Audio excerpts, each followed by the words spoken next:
Bonjour à tous et bonjour à toutes, j'espère que vous vous portez très bien. Si vous portez bien, bien moi aussi. Aujourd'hui, on se retrouve pour une vidéo, on va parler d'un moteur qui est assez répandu, un problème qui est très connu sur ce moteur-là. C'est un moteur qui est sur pas mal de modèles du groupe Volkswagen Audi Seat. Donc je vais vous parler de ce moteur-là en détail et d'un problème en particulier qui est très connu. Comme ça, ce sera l'occasion aussi de vous conseiller par rapport à ce problème-là. Si demain ça vous arrive, quelles sont les opérations les plus intéressantes à faire pour résoudre le problème. Le moteur concerné, c'est le 2 litres TDI. Ce moteur-là, il a un problème connu, c'est la culasse qui devient poreuse.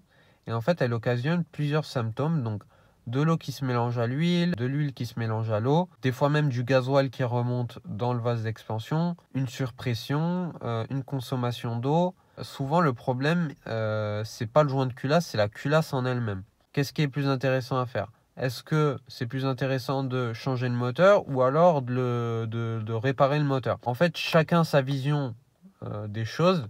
Moi, selon moi, ça vaut plus le coup de le remplacer. C'est plus rapide, c'est l'occasion de mettre un moteur qui a moins de bornes et surtout, ça coûte moins cher. Aujourd'hui, un 2 litres TDI, on en retrouve sur tellement de modèles que on peut les avoir à des prix très compétitifs. Donc en fait, c'est pas la peine de s'embêter à l'ouvrir. Des fois, on retrouve des 2 litres TDI à 400 euros. Ils ont même pas 200 000.